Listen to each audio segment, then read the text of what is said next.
제4주 총선 주요 정당 시당 위원장 초청 복지정책 간담회 진행을 맡은 기울부 한동식 부국장입니다.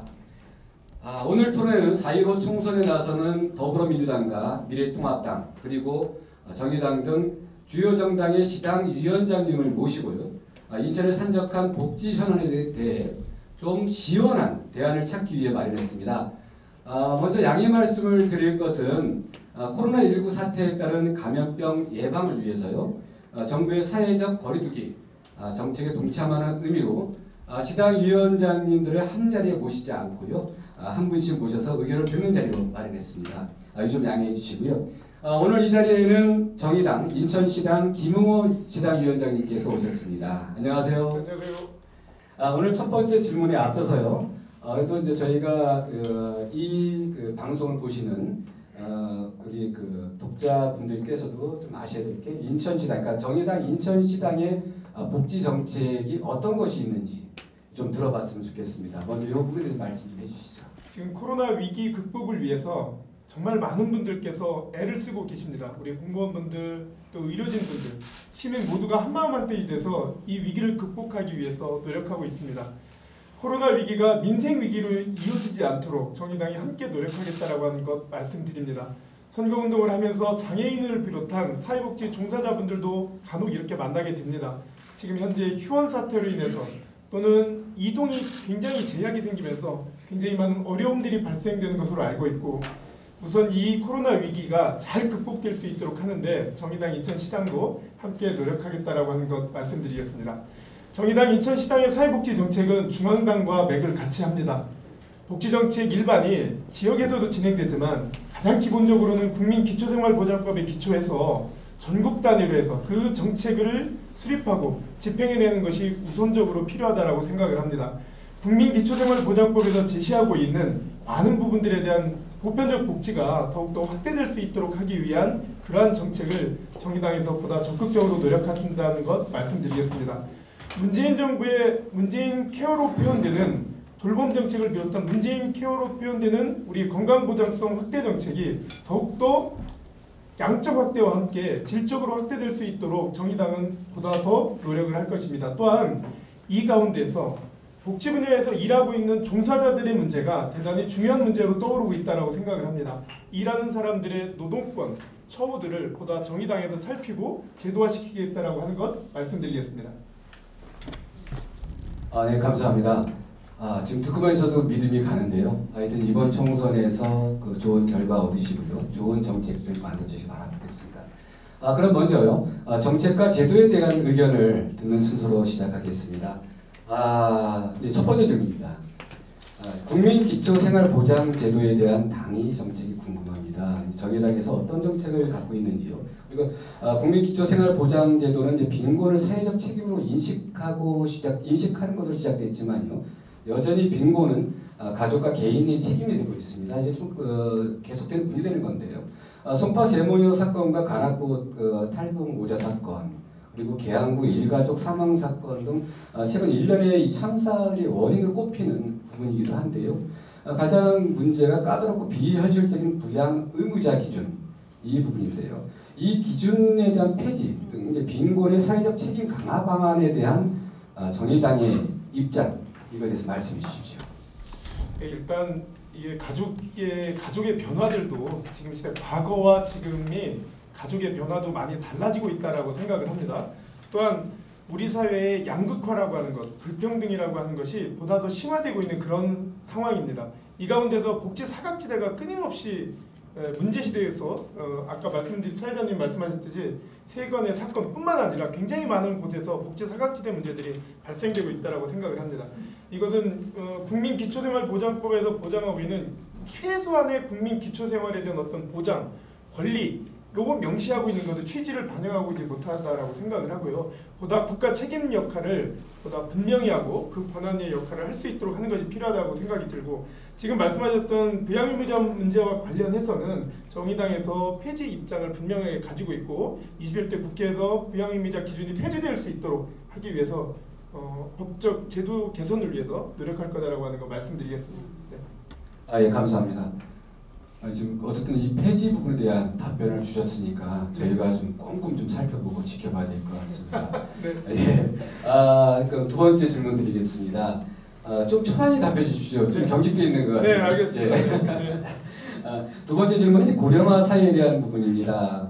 이미 우리 사회가 이제 급속한 고령화 사회에 진입하고 있는데요. 그렇지만 사회적인 준비가 덜 된 부분이 많습니다. 특히 이제 노인 복지에 대한 관심 또한 이제 높은데요. 이게 좀 전체 노인의 34%가 혼자 생활하는데 홀몸 노인인데 우리가 예전에 뭐 독거 노인이라고 했는데 홀몸 노인이고요. 주변 도움 없이는 이동의 어려움이 상당히 있다고 합니다. 근데 현재 이제 그 교통 약자의 이동 편의 증진법 이런 부분이 있는데요. 이용 대상이 장애인과 휠체어를 이용하는 이제 고령자로 한정되어 있다 보니까 가장 큰 문제는 멀리 가는 것보다 가까운 마트라든가 뭐 가까운 경로당이라든가 이제 병원, 관공서 이런 데 이용하는 상당히 불편한 점이 많거든요. 네. 그래서 노인들이 자유롭고 편안한 이동, 이를 포함한 노인 친화 이 사회에 대한 정의당의 입장, 정의당의 생각은 어떠신지 말씀해 주십시오. 일단 뭐 노인 친화와 예를 들면 노인분들의 이동권과 관련돼서 당연히 저희들이 잘 살피고 정책으로 입안해야 된다고 생각을 합니다. 지금 우리 인천복지정책연대에서 제안하고 있는 내용들 중에 노인생활이동지원센터 문제들도 당에서 보다 적극적으로 잘 검토를 하겠습니다. 다만 저희들이 기본적으로 가지고 있었던 당의 정책으로는 장애인, 그러니까 교통약자죠. 어린이 또 장애인 노인분들까지 포함해서 교통약자들에 대한 이동지원센터를 운영하겠다라고 하는 정책을 가지고 있습니다. 이미. 그래서 그 부분과 지금 제안하셨던 노인분들의 어떤 이동권과 관련된 부분이 잘 접목될 수 있도록 반영하겠다라고 하는 것 말씀드리고요. 이게 지금 어찌됐든 장기요양 노인분들에 대해서는 장기요양 문제와 또한 활동보조 서비스 문제가 같이 있다라고 생각이 들어요. 이런 것들이 선택권으로도 작동될 수 있도록 하는 것도 잘 살펴보겠습니다. 네. 네, 다음은 이제 여기 패널로 참석하신 인천사회복지협의회 이명숙 회장님께서 이제 복지 정책에 대한 질문을 하시게 되는데요. 어떻게 뭐 그분의 전문가시니까 네. 잘 질문해 주십시오. 예. 그 고령화 문제와 함께 저출산 문제는 우리 지금 당면한 아주 가장 큰 과제라고 생각을 합니다.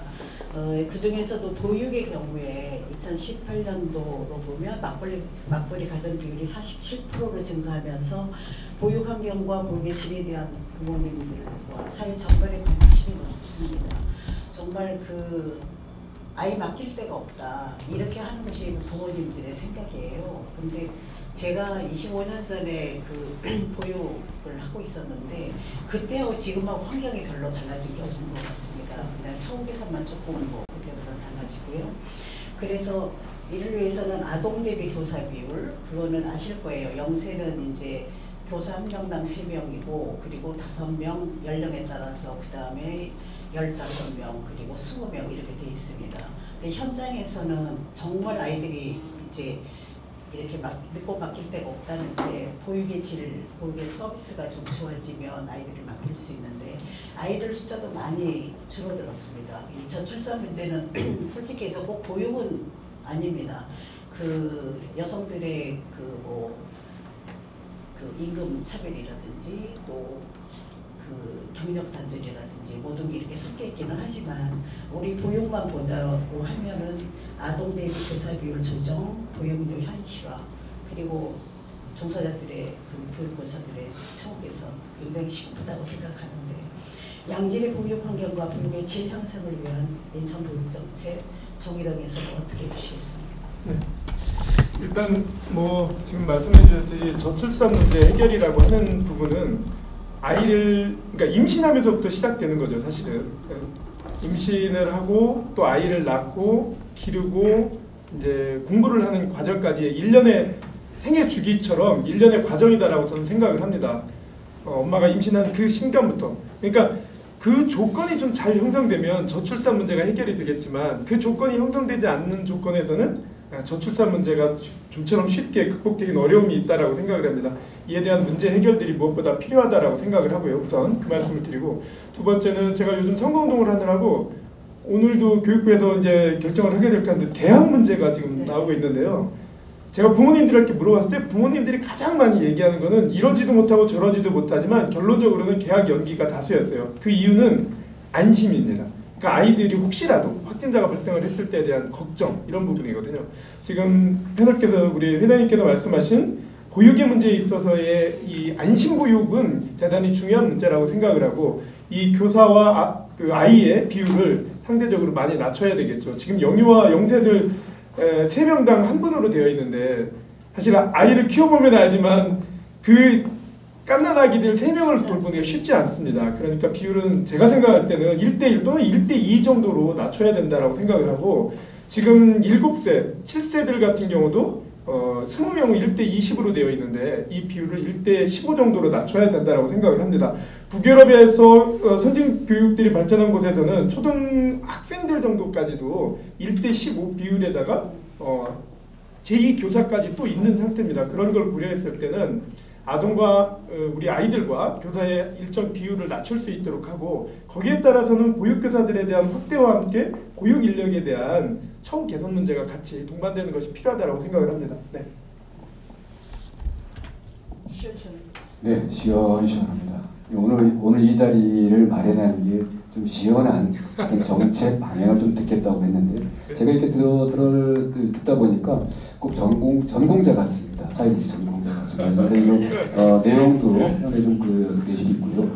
덧붙여 질문 이어가겠습니다. 정부는 이제 보육과 시설 운영의 공공성 강화, 질적인 보장을 위해서 지난해 4개 그 시도, 올해 이제 인천시를 포함한 7개 시도에 그 사회 서비스가 설치하지 않습니까? 지금 뭐 여러 가지 논란은 있지만 우리 복지재단이랑 중복문이라는 게 논란은 있지만 그런 부분이 있고요. 지금 지역사회 돌봄책 개선을 위해서 커뮤니티 케어 도입해 운영하고 있는데요. 근데 가장 큰 문제는 이제 이렇게 도입하고 이런 과정에서 정부와 지자체가 이제 사회복지 현장과의 원활한 소통이 안 된다는 부분, 이제 이런 부분들은 예전부터 계속 제기되었던 부분인데요. 이게 좀 이제 소통이 개선되지 않고 유지되다 보니까 이제 어떤 오해와 불신 이런 게 좀 많은데 이 사회복지 서비스 활성화를 위해서 민간의 소통 강화 방안 이게 상당히 중요한 부분입니다. 이게 제도적으로 마련할 수 있는 부분도 있을 거고요. 우리 정의당에서는 어떻게 생각하시고 어떻게 좀 풀었으면 좋겠는지 말씀해 주십시오. 일단 뭐 상대적으로 복지 정책이 문재인 정부 들어서서 혹은 새로운 시 정부가 들어서고 나서 그런 소통 측면이라든지 이런 부분들은 상대적으로 더 높아졌다라고 저는 생각을 합니다. 일단 다만 지금 사회서비스원이 지금 시범 사업으로 되어 추진을 하고 있죠. 이 지금 단계에서는 보다 좀 더 밀도 있는 논의와 토론들이 필요했었다라고 생각을 하고 그런 과정들이 필요하다고 생각을 합니다. 일단 제가 봤을 때 복지 정책이 예를 들면 국가에서는 정부에서는 정책을 입안하고 또 예산을 수립하는 데 굉장히 많은 부분을 가지고 있다고 하면 해당 지자체와 또 복지 일선에서는 우리 사회복지 기관이라든지 종사자분들이 그 역할을 수임 혹은 이임 해서 그 역할을 하고 있다라고 하는 측면에서 일선의 현장의 목소리가 대단히 중요하다고 생각을 하고요. 여기에는 중요하게는 지금 정부에서 또 지자체에서 시범적으로 진행하려고 하는 사회서비스원과 관련해서도 그러면 우리 인천시 정부와 그리고 사회복지 종사자들 간의 이 문제를 어떻게 해결하고 풀어갈 거냐라고 하는 그런 민관 협력 체계를 보다 잘 구축하는 것이 필요하다라고 생각을 합니다. 제가 봤을 때 이 사회서비스원을 운영한다고 했을 때 앞서 말씀드렸듯이 정부가 정책을 수립하고 예산을 수립한다고 했을 때 이게 구체적인 실행은 이제 지자체에서 이루어지게 되는데 인천시가 사회서비스원을 구성하게 되면 그것 또한 그런 인력 문제를 비롯해서 정책을 수립하게 되면 구체적인 실행은 구단위별로 진행된다고 생각을 하는데 저도 뭐 여러 가지 생각이 들지만 과연 컨트롤 타워를 누가 어떻게 무슨 권한을 가지고 진행을 할 거냐라는 문제가 대단히 중요하지 않을까 싶습니다. 그러면 구단위 지자체에서 그 책임 권한을 가지고 그리고 민관 협력이 이루어졌다라고 했을 때에 그 권한에서 계획을 수립하고 예산을 집행하고 인력을 할 수 있도록 하기 위한 그 컨트롤 타워 기능을 어떻게 하느냐 이 문제가 제일 중요하다고 생각이 들고요. 요거를 잘 풀어나가고 이 부분은 지금 정부와 지자체의 담당 공무원만으로 이것을 해결해 나가기는 불가능하다. 왜? 앞서 말씀드렸듯이 그동안 복지 사무를 많은 부분을 종사자들께서 해온 역할들이 있기 때문에 같이 그것을 컨트롤 타워 기능을 할 수 있도록 하고 인력들, 재배치 문제들까지 포함해서 같이 수립하는 것이 필요하다 이렇게 생각을 합니다. 자, 다음은 인천시 사회복지사협회 이배영 회장님께서 질의하겠습니다. 우리 사회복지사들의 가장 중요한 것은 바로 처우 개선과 전문성 강화 두 가지로 얘기해 볼 수 있는데요. 그 중에 제일 먼저 처우 개선. 이게 지금 전국적으로 많은 차이들을 보이고 있습니다. 특히 수도권인 우리 인천은 서울, 경기와 비교해서 처우가 많이 열악해서 유수한 많은 인재들이 서울, 경기권으로 빠져나가고 있는 현실적인 안타까움이 있는데요. 그래서 결국 저희들이 주장하는 것은 앞으로 사회복지사들이 전국적인 단일 의료체계가 되어야 된다. 그래서 이런 것들이 법적 제도적 장치가 마련돼서 공무원들처럼 사실 사회복지 기관들이 공공성이 강화되고 있기 때문에 이렇게 공익적인 측면에서 접근을 해야 되지 않을까 이런 생각이 들어서 첫 번째 질의를 드리고요. 두 번째는 이제 전문성 강화입니다. 이 전문성 강화는 첫 번째가 바로 이 자격증 관련인데요. 이 자격증을 국가 시험제도 도입하는 방안 이런 것들이 적극 검토되어야 된다. 또 하나는 이제 보수교육 강화인데요. 이 보수교육이 지금은 자격증 취득 후 보수교육을 전혀 안 받고 있어도 되는 상황이거든요. 그래서 자격증 취득 후 3년에 또는 2년에 한 번씩 보수교육을 받게 하는 이런 법적 제도적 장치가 마련되어야 된다. 이렇게 저희들은 이제 요구를 하고 있습니다. 이 부분에 대해서 이제 정의당에서 앞으로 어떻게 적극적으로 이렇게 반영을 좀 해주실 수 있는지 이런 정책에 대해서 좀 의견을 듣고 싶습니다. 일단 전반적으로 적극적으로 반영을 하라고 말씀을 해주셔서 저희들도 적극적으로 반영하겠다라고 하는 걸 우선 좀 말씀드리는데, 아까 이병 회장님 말씀하셨듯이 우리 인천의 사회복지 종사자들이 오랫동안 여기서 일을 하고 있음에도 불구하고 그 사명감을 갖고 일을 하고 있음에도 불구하고 충분한 보상과 대우가 있지 않음으로 인해서 아까 말씀하신 대로 경기와 서울 지역으로 떠나는 이런 사례들을 사회복지 토론회라든지 이런 장에서 많이 저도 들었습니다. 인천의 복지 정책이 보다 확대되고 넓어지면 넓어질수록 인천에 있는 사회복지 종사자들이 보다 더 자긍심을 가지고 일할 수 있도록 하는 시 차원의 정책이 많이 필요하다고 생각이 들고요. 지금 회장님이 말씀하셨던 우리 사회복지사들 그리고 사회복지 종사자들의 적정 기준에 대한 문제와 그리고 단일 임금 체계 문제를 제안을 하시는데요. 단일화된 보수 규정 문제를 법제화하는 문제들을 얘기를 해주셨고 당에서는 적극적으로 수용을 하겠습니다. 또한 저희들이 기본적으로는 동일노동 동일임금을 노동 영역에서 적용을 해야 된다라고 하는 입장을 가지고 있습니다. 동일노동과 동일임금이 적용된다라고 하는 것은 그만큼 비정규직에 대한 문제를 비롯해서 노동권에서의 차별이 발생하지 않도록 하기 위한 기본 방향이라고 생각이 들고요. 단일화된 보수규정 체계를 마련할 수 있도록 하는 것에 저희들이 동의를 하겠습니다. 두 번째는 지금 자격 문제와 관련돼서 저는 사실 우리 사회복지사 2급 이상들이 되겠죠? 네, 그분들에 대한 자격시험 제도와 관련돼서 동의를 하고 이 보수교육과 관련돼서도 계속 더 끊임없이 더 우리 사회복지 종사자들의 실력들을 계속 키워나가는 부분이라고 생각이 들거든요. 국민을 상대로 해서 많은 부분에서 역할을 하시는데 다른 보다 책임성을 높이는 문제라고 생각이 들고요. 그런 부분에도 같이 법 제도 개선을 위해 같이 노력하겠다라고 하는 말씀 드리겠습니다. 네. 다음은 장애인에 대한 질문 먼저 여쭙겠습니다. 장애인 복지 정책과 관련해 중증 장애인의 지역사회 진출에 대한 부분이 많이 거론되고 있습니다. 중증 장애인은 직업 훈련이나 생활 환경 보장, 또 생산품 구매 제도 등 다양한 부분에서요. 제도적 보완 체계에 대한 요구가 높습니다. 중증 장애인의 사회 참여를 더 활성화하기 위한 방안이 마련돼야 한다. 이런 부분들이 사회적인 요구이기도 하고요. 이 부분에 대한 제도적 장치 이런 부분은 좀 있을 것 같은데 정의당에서 좀 어떻게 생각하시는지요? 일단 정의당에서는 기본적으로 제가 많은 부분 인천의 사회복지 행사에 가서도 말씀을 드립니다만 장애인이 행복한 세상이 국민 모두가 행복한 세상이다라고 하는 기본 생각을 가지고 있다라고 하는 걸 말씀드리겠습니다. 장애인들의 노동권에 대한 문제, 이동권에 대한 문제들이 여전히 아직 풀리지 않고 있다라고 생각을 합니다. 특히 이제 장애인분들의 일하시는 분들 노동권과 관련돼서 지금 최저임금법에서 적용 대상에서 제외되어 있죠. 제가 알기로 7조로 알고 있는데 어찌됐든 최저임금법에서 적용 대상이 되어야 함에도 불구하고 장애인들이 제외되어 있는 최저임금법이 그 조항이 삭제될 수 있도록 정의당이 노력하겠다라고 하는 거 우선 말씀드리고요.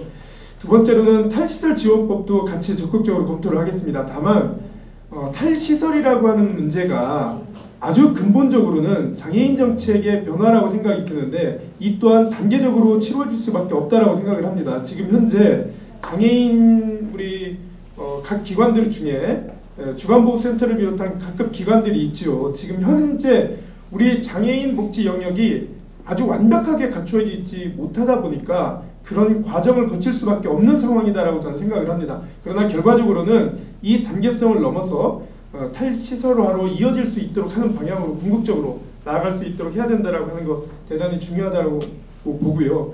그다음 장애인들의 재활을 위해서 인천형으로 저희는 표현을 했는데요. 장애인 공기업을 설립하는 것은 좋은 방안이 될 수 있겠다라는 생각이 듭니다. 각 구별로 혹은 지역별로 소규모 우리 직업재활 시설로 운영될 수 있도록 하는 것도 장애인들의 노동권을 보다 확장시키는데 도움이 되지 않을까 이렇게 생각을 하고 제안을 드립니다. 네. 다음 마지막 질문이 될 것 같습니다.